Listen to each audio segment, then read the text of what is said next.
Les invito a abrir sus Biblias al capítulo 4 de Efesios. Continuamos en nuestro estudio de esta preciosa epístola de Pablo.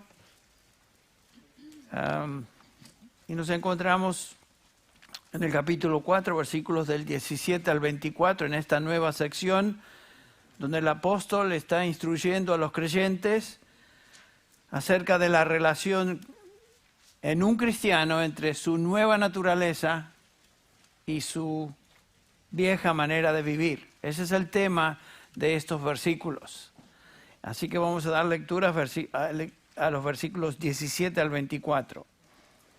Dice así el apóstol Pablo: esto digo, pues, y afirmo, juntamente con el Señor, o sea que no es ocurrencia de Pablo, esto es del Señor, que ya no andéis así como andan también los gentiles en la vanidad de su mente, entenebrecidos en su entendimiento, excluidos de la vida de Dios por causa de la ignorancia que hay en ellos, por la dureza de su corazón.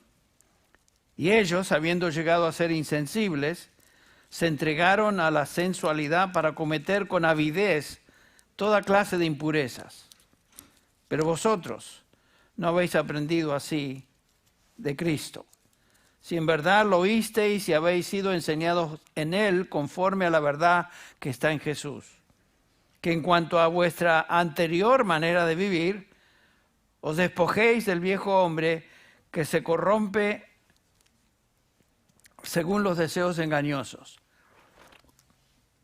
y que seáis renovados en el espíritu de vuestra mente y os vistáis del nuevo hombre, el cual en la semejanza de Dios ha sido creado en la justicia y santidad de la verdad.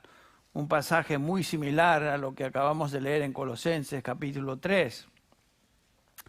Algo que obviamente debemos entender y lo que Pablo claramente enseña a los creyentes, a nosotros, que cuando experimentamos salvación, se lleva a cabo en nuestro ser, en nuestra persona, un cambio radical.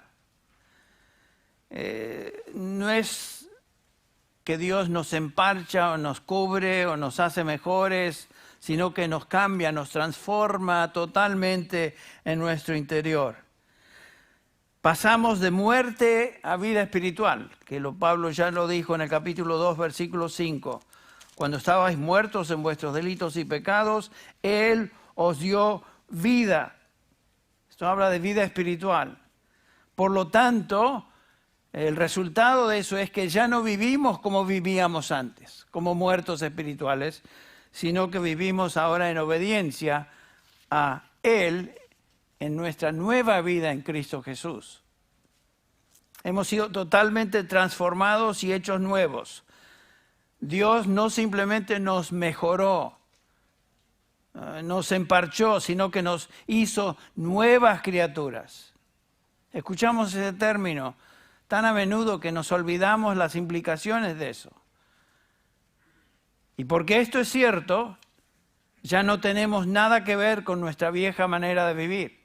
En el capítulo 2, versículo 10, ¿se acuerdan cómo Pablo resume esa realidad cuando dice: porque somos hechura suya, hechura de Dios, creados en Cristo Jesús para buenas obras? En el capítulo 5 de Primera de Corintios, versículo 17, dice: de modo que si alguno está en Cristo, nueva criatura es. Las cosas viejas pasaron, y aquí todas son hechas nuevas. Una y otra vez el Nuevo Testamento nos enseña acerca de esta realidad. En Gálatas 2:20, me encanta como Pablo lo expresa ahí: con Cristo he sido crucificado y ya no soy yo el que vive, sino que Cristo vive en mí. Y la vida que ahora vivo en la carne, la vivo por fe en el Hijo de Dios, el cual me amó y se entregó a sí mismo por mí. Pablo en el capítulo 6 de Romanos expresa algo muy similar. Quiero que lo veamos un segundo. Capítulo 6 de Romanos, versículo 1, Pablo hace esta pregunta: ¿qué pues diremos a esto? ¿Continuaremos en pecado para que la gracia abunde? ¿Por qué hace Pablo esta pregunta? Bueno, en el capítulo 5, versículo 20, ustedes recuerdan que él dice, y la ley se introdujo para que abundara la transgresión, pero donde el pecado abundó, sobreabundó la gracia, lo cual lleva a algunos tal vez a pensar, bueno, si Dios expresa y demuestra su gracia mucho más de nuestro pecado, pequemos a gusto para que la gracia superabunde. Por eso Pablo hace esa pregunta. ¿Qué pues diremos a esto? ¿Continuaremos en pecado para que la gracia abunde? De ningún modo. Absolutamente inconcebible la idea. Y continúa, dice, nosotros que hemos muerto al pecado, ¿cómo es que aún viviremos en él? Es absurdo, no tiene sentido. ¿O no sabéis que los que hemos sido bautizados en Cristo Jesús, hemos sido bautizados en su muerte? Porque hemos sido sepultados con él por medio del bautismo para muerte, a fin de que como Cristo resucitó de entre los muertos por la gloria del Dios Padre, así también nosotros andemos en vida nueva. ¿Por qué es que no vamos a continuar en pecado? Pablo dice, porque hemos muerto. ¿De qué manera, Pablo? Hemos muerto con Cristo en su muerte y hemos resucitado con él en su resurrección. Pablo está hablando de nuestra unión con Cristo. Es una de las más preciosas y más continuas doctrinas enseñadas en las cartas del apóstol Pablo en particular. Fuimos unidos con Cristo en su muerte y en su resurrección. Esta es una unión espiritual. Cristo murió y resucitó literalmente, nosotros hemos muerto y resucitado con Él espiritualmente. Estamos identificados con Cristo en esta unión espiritual que Pablo describe por medio de este bautismo. Quiero mencionar algo. Esto no es necesariamente una referencia al bautismo de agua, porque el bautismo de agua no puede lograr ni producir lo que aquí Pablo está enseñando, unión con Cristo. Nadie va al bautisterio, se introduce en el agua y sale hecho una nueva criatura. Y de esa manera ha sido unido a Cristo. Sin embargo, hay denominaciones que enseñan eso. No, el bautismo de agua pudiera ilustrar tal vez, simbolizar la transformación radical que se ha operado en un hijo de Dios espiritualmente. Pero el bautismo al cual se refiere Pablo acá es el bautismo espiritual por el cual somos unidos a Cristo. Es una unión mística, una unión espiritual, no la podemos realmente entender, pero es una realidad. Y fuimos identificados con Cristo por medio de este bautismo en su muerte y en su resurrección.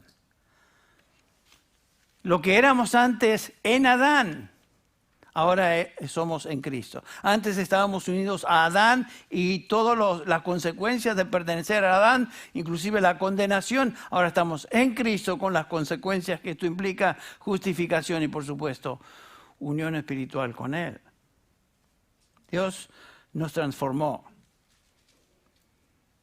Ya no somos lo que éramos. Entonces, si esto es cierto, alguien dirá o pensará, bueno, Henry, eso suena muy bien, qué lindo, pero ¿por qué es entonces que todavía peco? ¿Por qué es que soy tentado a hacer lo malo?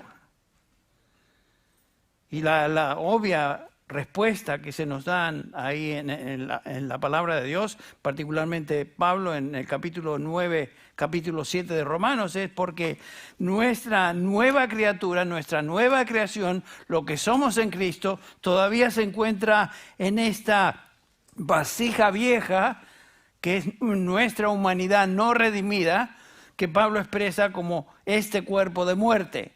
Capítulo 7 de Romanos, versículo 24. El pecado reside aún en este cuerpo. Y el pecado todavía ejerce cierto poder sobre nosotros, aunque no control. Porque claramente Romanos 6, que leímos hace un instante, el versículo 14, Pablo concluye diciendo, porque el pecado no tendrá dominio sobre vosotros, pues no estáis bajo la ley, sino bajo la gracia. El pecado no va a controlarnos. El pecado todavía sí nos molesta y nos acosa y se encuentra en esta carne, este cuerpo de muerte.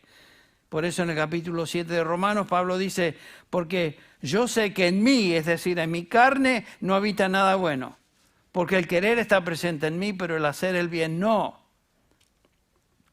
Esta es la lucha continua de un creyente.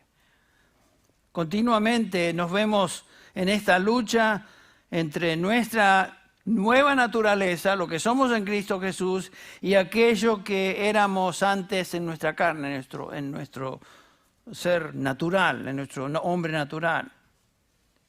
Y el pecado mora en mí, dice Pablo, o sea, en nuestra carne. Lo que somos en Cristo, nuevas criaturas, y el pecado que está todavía en mi carne, esa es la lucha que tenemos. Ya no somos dos criaturas, somos nueva criatura, encerrada esa nueva criatura en esta vasija que aún no ha sido redimida, que espera el día cuando seamos redimidos. Finalmente, aún nuestro cuerpo va a ser redimido, nuestra alma ya lo es. Es una lucha continua. Claramente lo enseña Pablo en el capítulo 7 de Romanos, donde dice, en el hombre interior me deleito en la ley. Saben que solamente un verdadero cristiano puede decir eso. Un hombre sin Dios, sin el Señor, sin el Espíritu Santo, no puede decir me deleito en la ley. ¿Qué se va a deleitar? No la entiende para empezar. Entonces, definitivamente esta es una descripción de un hijo de Dios.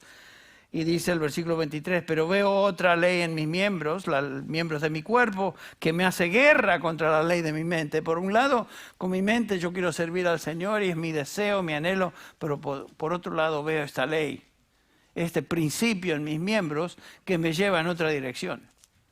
La lucha entre la nueva naturaleza en Cristo y nuestra vieja manera de vivir. En el capítulo 3 de Colosenses, otra vez Pablo nos llama, nos insta, nos exhorta a vivir a la luz de lo que somos. Noten, Colosenses 3, versículo 1, dice así, el pasaje que leímos hace un rato, la primera parte, si habéis pues resucitado con Cristo, ese no es una duda, ya que habéis resucitado con Cristo, es la idea en el original, buscar las cosas de arriba donde está Cristo sentado a la diestra de Dios. Poner la mira en las cosas de arriba, no en las de la tierra. ¿Por qué? Porque habéis muerto y vuestra vida está escondida con Cristo en Dios. Esa es nuestra nueva identidad, ¿se acuerdan? Hemos muerto con Cristo, hemos resucitado con Cristo, estamos en Cristo. Esa es nuestra nueva identidad. Somos nuevos. Hemos sido resucitados espiritualmente con Cristo. El viejo hombre, el hombre natural, el hombre en Adán, murió con Cristo en su muerte y resucitó con Cristo en su resurrección. Nos cuesta entender eso, pero es una realidad bíblica. ¿Por qué lo creemos? Porque la palabra de Dios lo dice. No tiene nada que ver con sentimientos. Hoy sí me siento vivo en Cristo. Otros días no, hoy me siento medio muerto. No existe tal cosa, es una realidad. Eso ha sucedido. Y noten, Pablo dice, continuaremos en pecado para que la gracia abunde. Todo cristiano ha experimentado esta realidad. No se refiere Pablo a un grupo elitista que ha logrado ya llegar a un nivel espiritual alto y por lo tanto ha resucitado con Cristo. No, todo creyente ha sido bautizado en Cristo Jesús, en su muerte y en su resurrección. Es una experiencia espiritual de todo cristiano. No hay algunos que sí pasaron por eso y otros no. Todos. Estamos unidos con Cristo.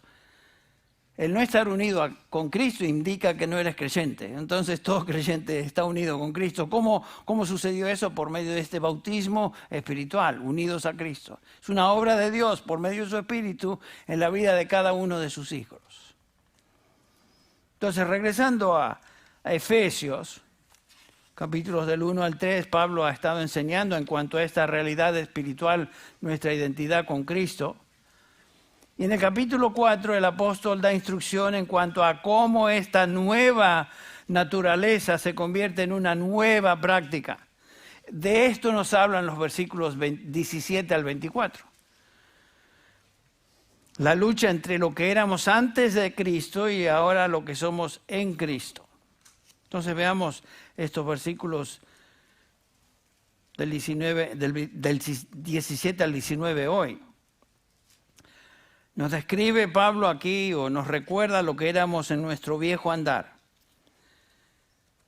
Y es obviamente que Pablo nos enseña que no debemos andar como el resto de la gente, como lo que andábamos antes. Dice el versículo 17, esto pues digo y requiero en el Señor, que ya no andéis como los otros gentiles que andan en la vanidad de su mente. La implicación es esta, y Pablo lo indica. Esto es lo que erais antes, cuando andabais como el resto de los gentiles. Recuerden que Pablo se está dirigiendo a gentiles, lo explicaremos en un instante. Pero esta palabra gentil tiene dos significados, lo veremos en un ratito.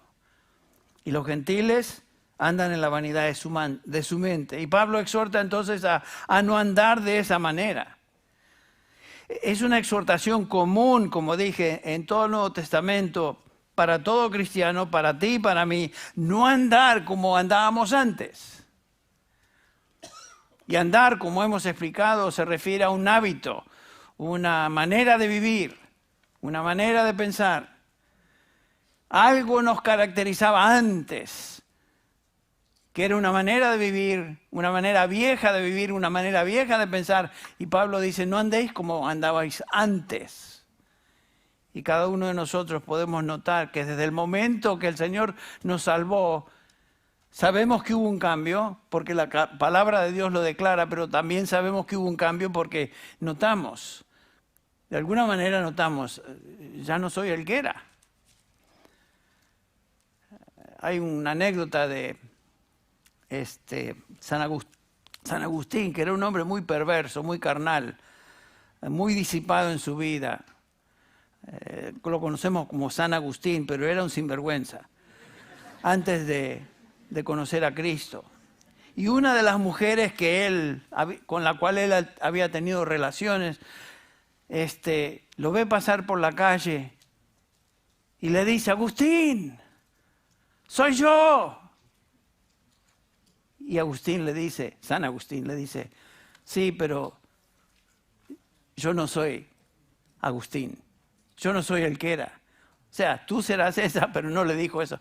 Yo ya no soy Agustín que tú conocías. Es lo que ha sucedido. Un drástico cambio. Y otra vez, una y otra vez, el Nuevo Testamento nos enseña eso. Específicamente Pablo comienza en este capítulo, versículo 17, a decir eso. No andéis como los otros gentiles. ¿Qué quiso decir con los otros gentiles? Bueno, la palabra gentil, etnos, en el Nuevo Testamento, donde obtenemos la palabra étnico, se utiliza de dos maneras. Por lo general se utiliza para referirse a gentiles, naciones, pueblos no judíos. En otras palabras, una distinción entre judío y gentil. Lo vemos una y otra vez en las cartas del apóstol Pablo. El judío es el étnicamente judío por raza. El gentil es aquel o nación o grupo, personas que no son judíos. Nosotros aquí somos todos gentiles en ese sentido, no somos judíos. No sé si habrá algún judío aquí convertido. Yo sé que acá a media cuadra hay varios, ahí en la sinagoga, pero esa es la diferencia. Si tú eres mexicano, tú eres gentil. Si tú eres uruguayo, eres gentil. Si tú eres guatemalteco, eres gentil. ¿Me entienden lo que estoy diciendo? No somos judíos, ese es el punto. Ahora, en términos religiosos, a veces en el Nuevo Testamento se utiliza para referirse a una persona gentil como una persona que no conoce a Dios. Y eso es lo que está subrayando Pablo acá en el versículo 17. Por ejemplo, Pablo utiliza esta palabra de esta manera, con este sentido, en 1 Tesalonicenses 4:5, cuando dice que cada uno de vosotros sepa tener su propia esposa en santidad y honor, no en pasión de concupiscencia como los gentiles que no conocen a Dios. Y ahí nos da la definición. No solamente un gentil es uno que no es judío, sino que en este contexto particular es uno que no conoce a Dios. No conoce a Dios. Así que en ese sentido, nosotros no somos gentiles ya. Es lo que Pablo describe aquí a estos creyentes. La gente vive, piensa y actúa, dice lo que dice, hace lo que hace, porque no conocen a Dios. Este mundo es lo que es, porque no conoce a Dios. Por eso estamos viendo esto. Y va en un tobogán que se desliza vertiginosamente hacia abajo. Ese es el mundo hoy. Y cada vez que vemos las noticias, ¿no les parece? Esto está cada día peor. Bueno, es lo que la palabra de Dios nos indica que va a suceder. Personas están haciendo lo que hacen y dicen lo que dicen, perseveran en su conducta perversa porque no conocen a Dios. Entonces las naciones en general, la gente en general anda de cierta manera que los distingue como personas que no conocen a Dios. No conocen a Dios. Eso es lo que dice Pablo en Efesios 4:17. El cristiano, dice Pablo, debe ser distinguido por un andar que es distinto al andar de los gentiles. En otras palabras, la gente que no conoce a Dios. Recuerden que Pablo se está dirigiendo a creyentes en Éfeso que étnicamente hablando eran gentiles. En otras palabras, no eran judíos. Pero ahora Pablo les recuerda: no andéis, o les dice, no andéis como los demás gentiles. En otras palabras, la implicación es, vosotros erais ese tipo de persona antes que no conocían a Dios, pero ahora no andéis como el resto de los gentiles.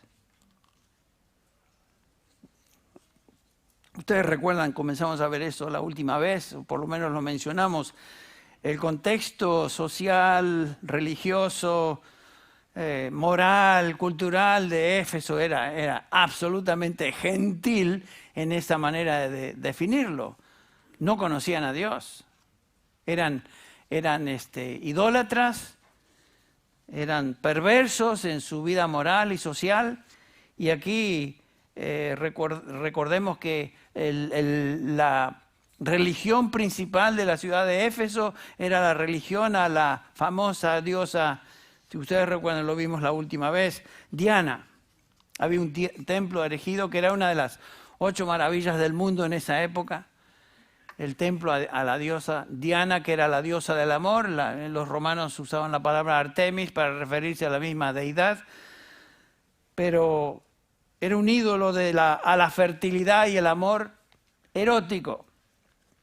¿Se pueden imaginar ustedes si eso era el templo y ese era el motivo y el propósito de esa adoración? Los que venían a adorar no venían ahí para adorar a Dios, según lo entenderíamos nosotros. Iban al templo para tener relaciones perversas con sacerdotisas o sacerdotes, donde se practicaba todo tipo de inmoralidad sexual. Esa era la adoración. De ese trasfondo venían estos efesios. Y Pablo se dirige a esta iglesia en Éfeso, que era un islote, por decirlo así, en este pozo de inmoralidad total en esa ciudad. Y los exhorta entonces Pablo: miren, ustedes saben de dónde vienen, ustedes pueden ver su contexto, y les digo, no anden como andaban antes. Todo el mundo entendería eso. Y es lo mismo a nosotros, el mismo llamado a nosotros. No andéis como antes. En las prácticas perversas y de la carne que teníamos antes. No tenemos nada que ver con nuestra vieja manera de vivir. ¿Recuerdas cómo eras antes de venir a Cristo? No les estoy invitando a recordar detalles, pero ustedes saben cómo eran antes de Cristo. No eran ninguna buena mandarina. Eran perversos. ¡Ay, Henry! Eran perversos, inmorales, sin Dios. No conocían a Dios, por lo tanto se dejaban llevar por todo lo que era anti Dios. Y yo me incluyo en el grupo. Ustedes recuerdan cómo Pablo se dirige a los corintios, que era un contexto social y cultural muy similar a Éfeso. 1 Corintios capítulo 6, el apóstol Pablo les dice a estos corintios, versículo 9, ¿o no sabéis que los injustos no heredarán el reino de Dios?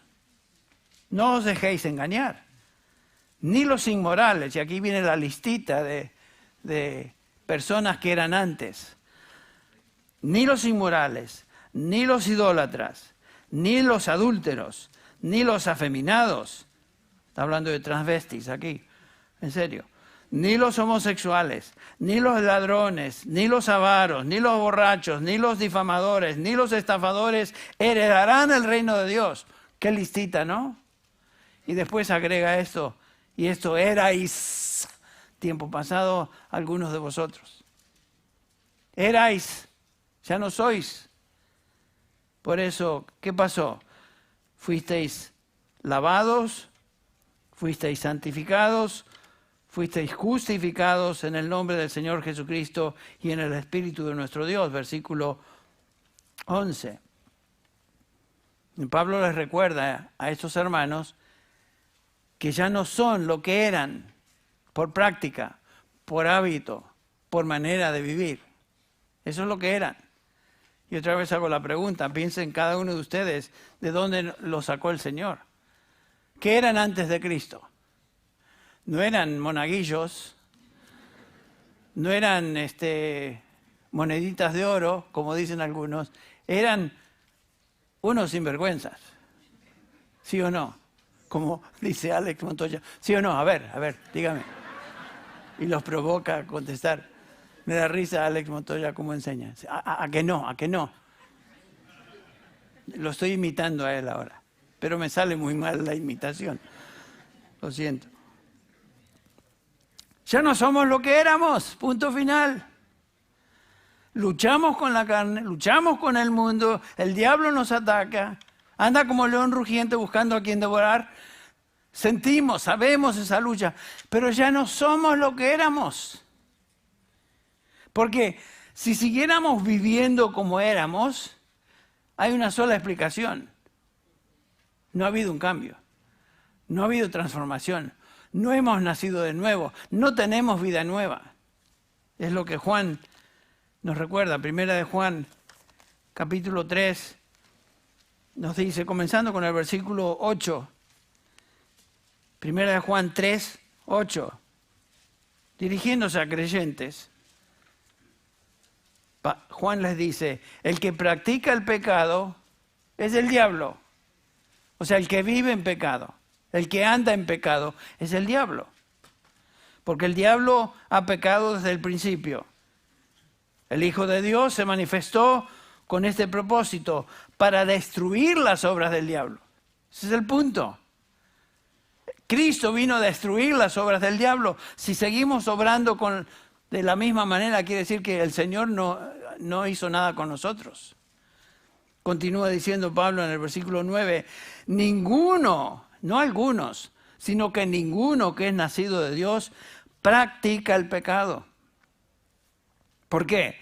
Porque la simiente de Dios permanece en él y no puede estar pecando porque es nacido de Dios. O sea, tiene vida nueva. La vida del Espíritu ha sido renovado, ha sido regenerado. No puede vivir como antes. No puede estar pecando. Así que es bueno analizar nuestra vida. ¿Dónde estoy? ¿Cómo estoy viviendo? ¿Qué es lo que caracteriza mi vida?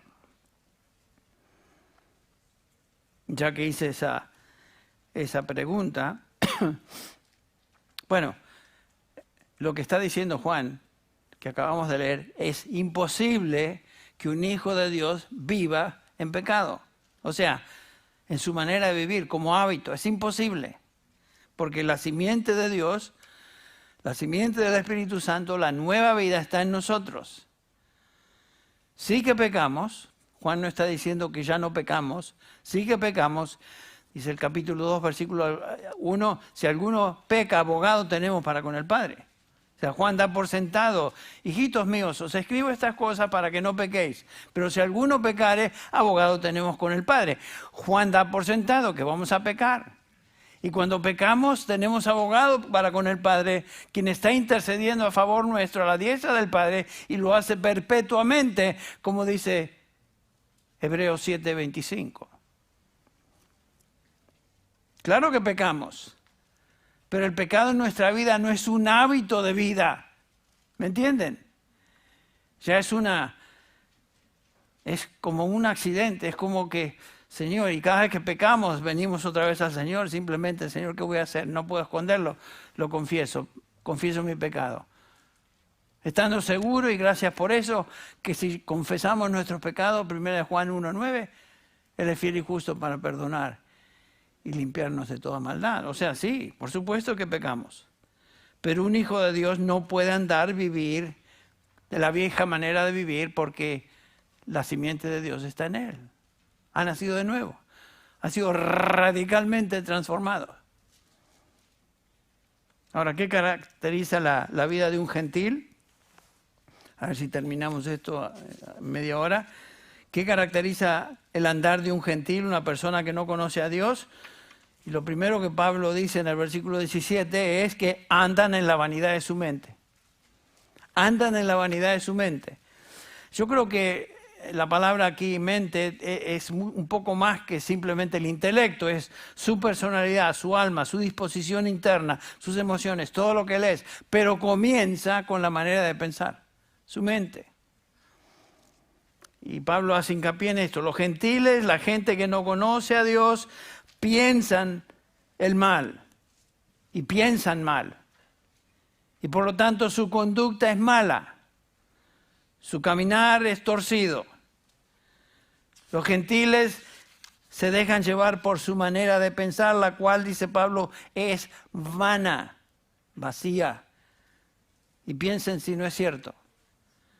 Esa palabra vanidad, mataios, en griego quiere decir eso, vacío, sin propósito. En otras palabras, conduce a la nada, no gana nada, absolutamente nada, no produce nada de valor espiritual o eterno. En otras palabras, es inútil. La manera de pensar de los gentiles es vana, es inútil, no sirve para nada en términos espirituales. El hombre que no conoce a Dios solo piensa en aquello que es trivial, sin sustancia, sin valor espiritual. Alguien dijo, perciben globos de jabón o burbujas de jabón. Se ven bonitas las burbujas de jabón por unos segundos. ¿Notaron ustedes? A mis nietos les encanta ir con estos, no sé cómo se llaman, lo ponen en jabón y empiezan a hacer así, salen unas burbujotes. Y corren contentos detrás de esas burbujas. Pero llegas a la burbuja y ¡puf! ¿Por qué? Porque no hay nada adentro. Eso, dice Pablo, es la manera de pensar de un gentil que no conoce a Dios. Es pura burbuja. Es puro aire. No hay sustancia. No sirve para nada. No pueden conocer la realidad de las cosas, la realidad espiritual. Su vida es realmente sin propósito. Solo piensan en cosas terrenales. No sirve para nada. Por eso, si nos dejamos llevar por las noticias y lo que escuchamos y lo que se nos presenta en la tele como noticias, nos frustramos. Pero ¿saben qué? Todo eso es vanidad. No sirve para nada. No lleva a nada. No conocen a Dios. El hombre que vive solo y exclusivamente para lo que esta vida terrenal le pueda proporcionar se describe claramente y una forma muy especial allí en Eclesiastés 1. Eclesiastés capítulo 1, versículo 2, comienza el predicador, Salomón el que habla. Vanidad de vanidades, dice el predicador. Vanidad de vanidades, todo es vanidad. O sea, todo es vacío. He visto todas las cosas, versículo 14, que se han hecho bajo el sol, y aquí todo es vanidad y correr tras el viento. ¿Notaron ustedes? Correr tras el viento. Qué descripción tan interesante de la vida de una persona que no conoce a Dios. Versículo 11 del capítulo 2. Consideré luego todas las obras de mis manos, que mis manos habían hecho, y el trabajo en el que me había empeñado, y aquí todo, al fin de cuentas, era vanidad y correr tras el viento y sin provecho bajo el sol. Este es el hombre más sabio del mundo, Salomón, que al cabo de su vida dice esto, el más rico del mundo de la época, quien había experimentado todos los deleites que la vida pueda ofrecer, y él los describe. Y sin embargo, al término de su vida dice, concluyo que todo es ¿qué? Vanidad, correr tras el viento. No tiene ningún valor espiritual. Así que la gente que está enfocada en este mundo nada más, termina siendo una persona totalmente vana, inútil. Todo es vanidad, es vacío. Y a pesar de eso, a través de los siglos, el hombre sigue viviendo según lo que su mente le indica. Y termina como termina, vacío. En segundo lugar, Pablo nos describe acá en el versículo 18 que no es solamente vacío, sino que el hombre en su estado normal, natural, es entenebrecido, ignorante, espiritualmente en tinieblas, dice el versículo 18, entenebrecidos en su entendimiento, excluidos de la vida de Dios, sin luz espiritual, no perciben verdades espirituales, no pueden entender verdades espirituales, y la razón es porque su corazón es de piedra, pero hay alguien detrás de eso que Pablo describe en 2 Corintios capítulo 4. Vayan conmigo ahí. ¿Por qué es que viven ciegamente? ¿Por qué es que no entienden nada? Lo vemos acá, Pablo lo dice en el capítulo 4 de 2 Corintios, comenzando ahí con el versículo 3. Si todavía nuestro evangelio está velado, para los que se pierden está velado. Versículo 4. En los cuales el Dios de este mundo ha cegado el entendimiento de los incrédulos para que no vean el resplandor del evangelio de la gloria de Cristo, que es la imagen de Dios. O sea, el hombre en su estado natural, dice Pablo, ha sido cegado, espiritualmente cegado por el mismo diablo. No solamente nacen en delitos y pecados, no pueden entender las cosas del Espíritu, 1 Corintios 2:14, sino que además de eso, como si eso fuera poco, el diablo los ha cegado, para que no vean, para que no entiendan la verdad del Evangelio. Pueden ver ustedes que a menos que Dios intervenga, si ese es el caso, nadie va a entender el Evangelio. Así que si usted entiende el Evangelio, no se atribuya ningún crédito porque fue a pesar de usted. Fue porque Dios le abrió el entendimiento y le permitió creer, le dio arrepentimiento. Dios intervino, es lo que Pablo enseñó ya en el capítulo 2, lo hemos visto en detalle. Pero el resto de la gente no percibe verdades espirituales. Hay un velo sobre su mente, su corazón, que no le permite ver la verdad del Evangelio.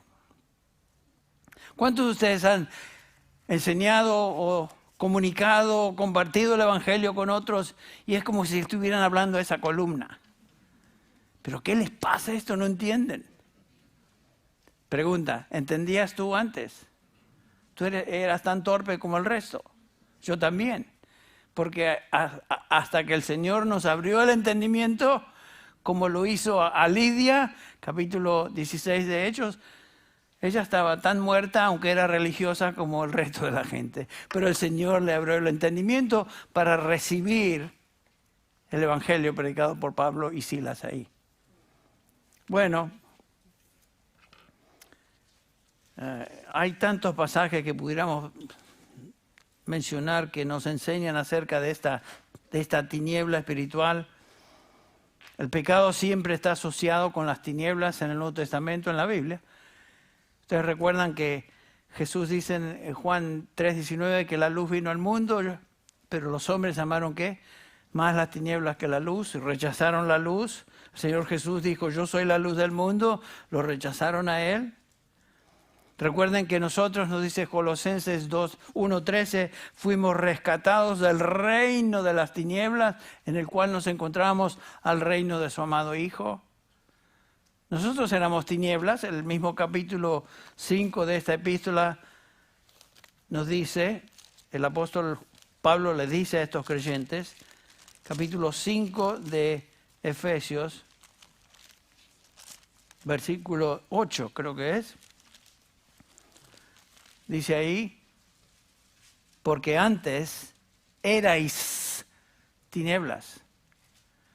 Esa descripción de todos los pecadores que leímos en Corintios simplemente refleja lo que éramos. Todo lo pecado estaba relacionado y conectado con esta realidad. Erais tinieblas. No podíamos ver. Andábamos como tontos ahí tanteando, pero no sabíamos.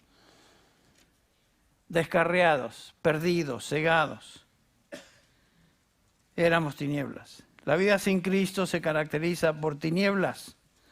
Una vida ciega, una vida a tientas, sin rumbo, incapaz de distinguir la verdad. En otras palabras, ignorantes, espiritualmente ignorantes.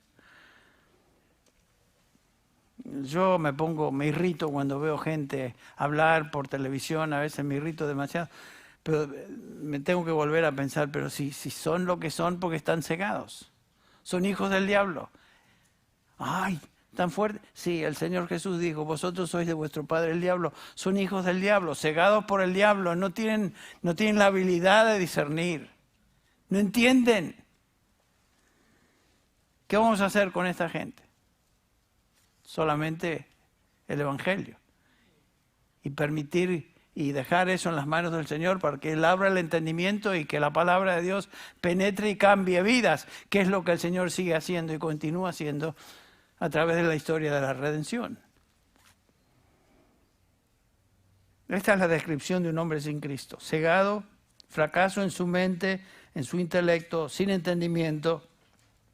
Qué interesante, la facultad más distinguida de un ser humano es que puede pensar, puede razonar, y sin embargo a causa de la caída eso ha sido totalmente distorsionado y corrompido de tal manera que no entienden. Tienen mente, pueden razonar, pero no entienden, porque la única manera de entender el Evangelio es si Dios por medio de su Espíritu da entendimiento y habla el entendimiento. Esta es una realidad espiritual de todo ser humano, del más primitivo salvaje en la selva hasta el más desarrollado intelectual, académicamente hablando, de la mejor universidad del mundo. Todos igual. Todos están igual. El más bruto, primitivo, salvaje de la selva amazónica hasta el más distinguido maestro intelectual que pudiéramos mencionar. Hay un tango nuestro en Argentina, se llama Cambalache, es el título del tango, que describe, no sé quién lo escribió, ¿Coppola fue? Discépolo. Sin saberlo, Discépolo, en su tango, Cambalache, da una descripción de lo que estoy tratando de enseñar. Noten, un verso de Cambalache dice así: todo es igual, nada es mejor, lo mismo un burro que un gran profesor. Esa es la descripción del ser humano sin la habilidad espiritual que Dios solo puede dar. Estamos todos al mismo nivel, somos todos unos brutos, burros, espiritualmente hablando. Y no hay diferencia entre el más educado hasta el más primitivo y bruto que pudiéramos encontrar en el peor barrio de lo que sea. Eso éramos nosotros. Pablo los describe de esta manera en 2 Timoteo 3:7, siempre aprendiendo pero nunca llegando al pleno conocimiento de la verdad.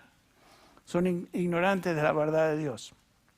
Y como hemos enseñado tantas veces, nadie puede llegar a Dios ni a su verdad a menos que Dios le habla a su corazón, su entendimiento. 1 Corintios, simplemente ahí un ratito, no quiero pasarme de las 12, pero ¿qué hora es? 12. ¿Qué? Me paso, no importa, una vez, no le hace daño. 1 Corintios capítulo 1, versículos 20 y 21, noten cómo Pablo dice lo siguiente. ¿Dónde está el sabio? La gente se cree sabia, ¿no? El hombre se cree sabio. Romanos 1, 21 dice que es un necio, se cree sabio, pero es un necio. Pero dice ahí, ¿dónde está el sabio? ¿Dónde está el escriba? ¿Dónde está el polemista de este siglo? ¿No ha hecho Dios que la sabiduría de este mundo sea necedad? Los que se creen sabios son necios, espiritualmente hablando. Noten el versículo 21, porque ya que en la sabiduría de Dios el mundo no conoció a Dios por medio de su propia sabiduría, agradó a Dios mediante la necedad de la predicación, la necedad para el mundo, salvar a los que creen. Nadie va a llegar a Dios por medio de su propio intelecto y sabiduría. No puede, ni el filósofo, ni el poeta, ni el político, ni el abogado, ni lo que sea. Nadie puede llegar a Dios por medio de su propia sabiduría. El Evangelio es un misterio. Pablo lo describe como tal, que solo se puede entender y percibir cuando Dios por su Espíritu lo hace evidente. Bueno, el hombre en su estado natural ha sido entenebrecido, vive en tinieblas, está ajeno a la vida de Dios y la razón es por, Pablo aquí lo describe en Efesios 4, por la dureza de su corazón. Pablo dice, esta persona ha sido entenebrecida. Esto describe a la persona que determinó en su corazón rechazar a Dios y cualquier evidencia de Dios, y el resultado es que Dios finalmente, judicialmente y soberanamente confirma a esa persona en su condición de ignorancia espiritual, que es lo que leemos en Romanos 1. Romanos 1, 21 y 22, y continúa el 24, el 26 y el 28 diciendo lo mismo. Pues aunque conocían a Dios, no le honraron como a Dios ni le dieron gracias, sino que se hicieron vanos en sus razonamientos y su necio corazón fue entenebrecido. ¿Ves? Se creyeron sabios y fueron entenebrecidos. Profesando ser sabios, dice el versículo 22, se volvieron necios. Por consiguiente, Dios, versículo 24, Dios los entregó a la impureza en la lujuria de sus corazones, de modo que deshonraron entre sí a sus propios cuerpos, etcétera, etcétera.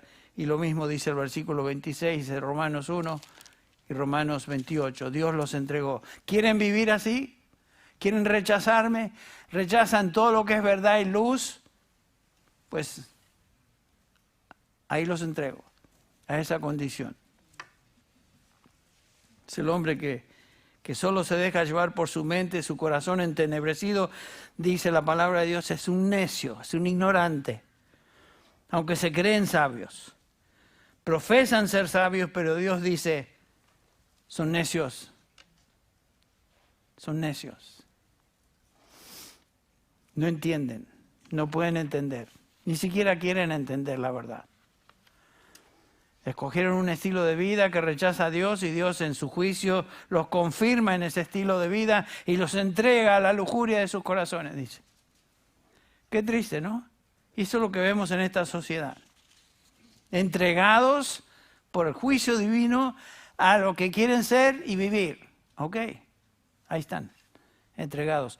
Y vemos esto cada día más evidentemente en la vida y la sociedad en que vivimos. ¿Por qué es que son tan perversos y entregados a todo tipo de perversión?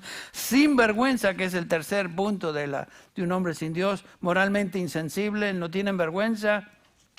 Versículo 19 dice, y ellos, habiendo llegado a ser insensibles, se entregaron a la sensualidad para cometer con avidez, ¿no? De vez en cuando, cautelosamente, con avidez, todo tipo de impurezas.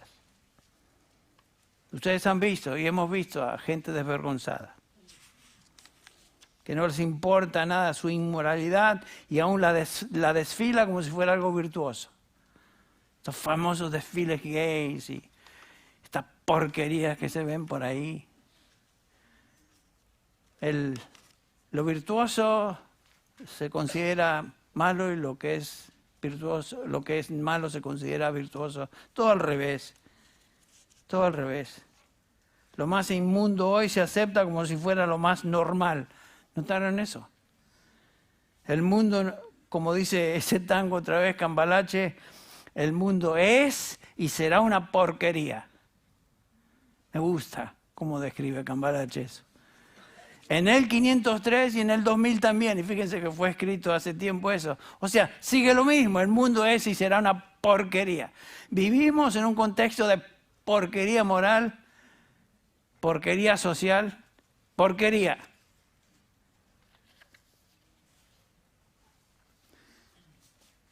No sabía que ese tango me iba a afectar tanto.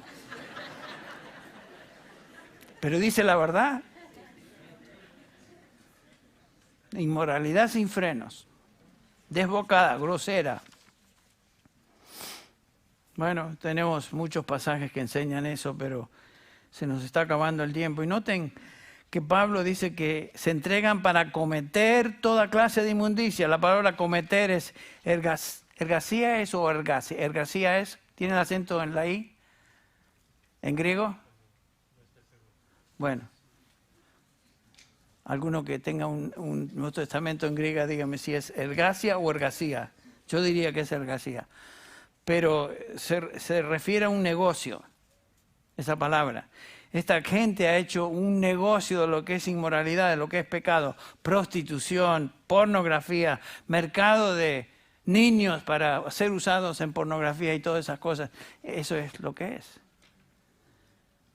En los Estados Unidos la industria de la pornografía ha excedido a los 12 billones de dólares. Billones. Tráfico humano que se usa para fines pornográficos. Es de no creer. El pecado es un gran negocio. Y se refleja entonces, esto refleja la condición del hombre en nuestro mundo. Vivimos en una cloaca moral. Como dije, una porquería social. Y la gente que no conoce a Dios, es ignorante de Dios, eso se manifiesta en consecuencias cada día peores. Pablo le dice a Timoteo, ustedes recuerdan, según Timoteo 3:1, en los últimos días vendrán tiempos peligrosos. Puede traducirse como salvajes. Versículo 13 dice que los hombres irán de mal en peor. Es lo que estamos viendo. Antes leíamos esos pasajes, sí, estoy de acuerdo con eso, pero viviendo en un contexto de aquí, tenemos todo a nuestra disposición, relativamente en paz, en este mundo en que vivíamos. Las cosas se han puesto peor en estos últimos meses, este último año. Pero las cosas van de mal en peor. Y Pablo entonces nos enseña en este pasaje que nos habla todo el capítulo 4 de andar dignamente de la vocación como fuimos llamados. Eso comienza con evitar, dice Pablo, como aquellos que no conocen a Dios. Evitar todo aquello que nos distinguía antes de venir a Cristo.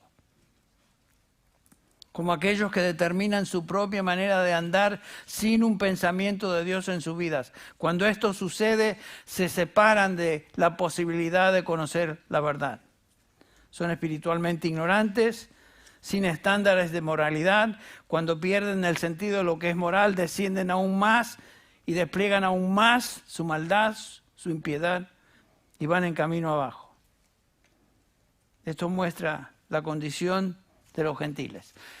Y con esto tenemos que terminar. Esa demuestra la condición de lo que éramos antes. Cada uno de nosotros.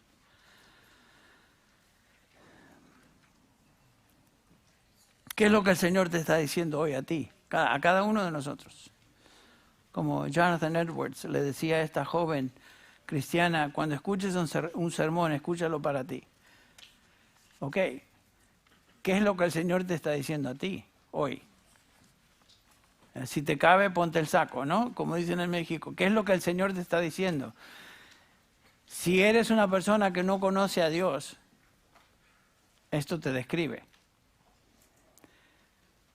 Puede ser que seas un cristiano que está pasando por un periodo de tal vez rebeldía, tal vez de desobediencia, y te das cuenta que esa no es tu naturaleza. Eso es lo que tú odias y sin embargo el diablo te ha engañado, te ha trastabillado y tu carne te ha cegado, te ha trastabillado también y estás moviéndote y haciendo cosas que no debes. Este es el día de terminar, de decir, se acabó con eso. Yo soy un hijo de Dios. No puedo andar como andaba antes. El Señor me ha transformado. Si tú no eres creyente, lo que tienes que hacer es venir a Él para salvación. El Señor dijo, venid a mí todos los que estáis trabajados y cargados, que yo os haré descansar. El Señor te promete eso. Y todo lo que tienes que hacer es simplemente reconocerte por lo que eres pecador y confesar tu pecado y decir, Señor, entiendo, vengo a ti. Como ese hombre en Lucas 18, sé propicio a mí, pecador. Perdóname, límpiame. No soy digno de nada, sino de condenación, pero tú me prometes que si vengo a ti, tú me aceptas. Y me darás paz y salvación. Me darás el descanso que tanto añoro y necesito. Si ese es tu caso, puedes venir al Señor hoy. Y el Señor promete, garantiza que el que viene a mí de esa manera, humillado y de corazón contrito, el Señor jamás rechazará, le aceptará y puede decirte de este lugar, sabiendo que hay gozo en los cielos por otro pecador que se arrepienta, que se arrepiente. Vamos a orar para terminar esta mañana. Padre, gracias te damos por tu palabra, por la verdad de tu palabra. Gracias te damos, Señor, por habernos permitido abrirla, exponerla, escucharla, meditar en ella y, Señor, ser confrontados con esta palabra, con esta verdad. Tú conoces cada corazón, Señor, tú conoces cada hijo tuyo, hija tuya, tú conoces cada persona que está en este lugar. Conoces exactamente sus pensamientos, su corazón, nada se oculta de ti. Pedimos que tú uses tu palabra para tocar y convencer y causar la respuesta correcta en la vida de cada uno de los que estamos aquí. Lo mismo aquellos que nos están escuchando por el live stream. Padre, pedimos que tú hagas la obra por tu Espíritu y tú la haces siempre a través de tu palabra, porque tu palabra jamás va a volver a ti vacía. En el nombre de Jesús. Amén.